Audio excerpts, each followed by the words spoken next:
কমিশনের প্রস্তাবনা প্রত্যাখ্যান করে প্রত্যাহার করে এই কমিশন যদি বাতিল না করা হয়, পরবর্তী উদ্যান থেকে পরবর্তী কর্মসূচি ঘোষণা করতে বাধ্য হবে হেফাজতে ইসলাম। এরপরে ইউনূস সাহেবের বিরুদ্ধে কড়া কথা বললে অনেকের নাকি কষ্ট লাগে। আমরা ডক্টর ইউনূস সাহেবকে অনেক সম্মান দিয়েছি। আমাদের পরিষ্কার কথা, আল্লাহর কোরআনের বিরুদ্ধে যদি অবস্থান নেন, তার সঙ্গে শেখ হাসিনার চেয়ে ভিন্ন কোনো আচরণ আমরা করব না। তারা বাংলাদেশে নারীর প্রতি বৈষম্যের জন্য কোরআনের আইনকে এবং ইসলামের আইনকে সবচেয়ে বেশি দায়ী বলে সাব্যস্ত করেছে। সকলে সম্মিলিতভাবে প্রস্তুতি নিয়ে 3 তারিখের মহাসমাবেশকে বাস্তবায়ন করব। হেফাজতে ইসলামের কেন্দ্রের পক্ষ থেকে নারায়ণগঞ্জের সকল নেতা কর্মীদের প্রতি আমার সেই বিশেষ অনুরোধ থাকছে। রাষ্ট্রকে সংস্কার করার ব্যাপক কোন উদ্যোগ ইতিপূর্বে গ্রহণ করা হয়নি। জুলাই এবং আগস্ট বিপ্লবের 2 সহস্রাধিক তাজা প্রাণের বিনিময়ে বাংলাদেশে যে গণ অভ্যুত্থান সংগঠিত হয়েছে এবং অন্তর্বর্তীকালীন সরকার প্রতিষ্ঠিত হয়েছে, এই সরকারের অন্যতম একটি মহতী উদ্যোগ হলো সংবিধান সহ বিভিন্ন ধরনের সংস্কার কার্যক্রম পরিচালনা করা। 6টি সংস্কার কমিশন গঠন করা হয়েছে। 5টি সংস্কার কমিশনের প্রস্তাবনাকে আমরা স্বাগত জানিয়েছি। এ দ্বারা স্পষ্ট প্রতীয়মান হয়, হেফাজতে ইসলাম বাংলাদেশ এবং দেশের আলেম সমাজ, ইসলাম প্রিয় জনগণ বাংলাদেশের বর্তমান সংস্কার কার্যক্রমের সবচেয়ে বেশি সহযোগী শক্তি।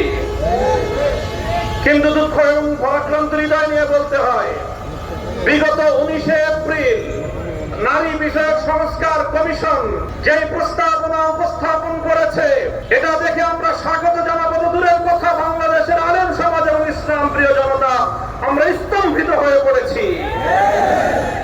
একনল হ্যান্ড ওয়াশ 100% প্যারাবেন ফ্রি, তাই নিরাপদ হাতের জন্য আস্থা রাখুন একনলে। এখনো পর্যন্ত কল্পনা করতে পারছি না, চিন্তা করতে পারছি না আগস্ট বিপ্লবের পরবর্তী বাংলাদেশে এই ধরনের কোরআনের বিরুদ্ধে কটাক্ষকারী কোন প্রস্তাব রাষ্ট্রীয় পর্যায়ে উত্থাপিত হতে পারে। এখানে যে প্রস্তাবনা করা হয়েছে, আমরা বিস্তারিত আমাদের বক্তব্যগুলোর মাধ্যমে লিখিতভাবে জাতির সামনে উপস্থাপন করেছি। শুধু একটি কথা আমি কোট করছি, এই জঘন্য কমিশন তারা সেখানে বলেছে বাংলাদেশে বিদ্যমান ধর্মীয় উত্তরাধিকার আইন এবং পারিবারিক আইন এটাই নারীর প্রতি বৈষম্যের কারণ। অর্থাৎ ভিন্ন ভাষায় বলতে গেলে তারা বাংলাদেশে নারীর প্রতি বৈষম্যের জন্য কোরআনের আইনকে এবং ইসলামের আইনকে সবচেয়ে বেশি দায়ী বলে সাব্যস্ত করেছে।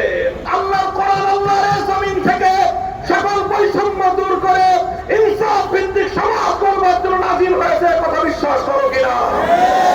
যদি তোমরা এটা বিশ্বাস করে থাকো, তোমাদের ধর্মীয় বিশ্বাসের প্রতি চরম বৃদ্ধাঙ্গুলি প্রদর্শন করে যে ধৃষ্টতা প্রদর্শন করা হয়েছে, এটা আমরা বরদাস্ত করতে প্রস্তুত নই।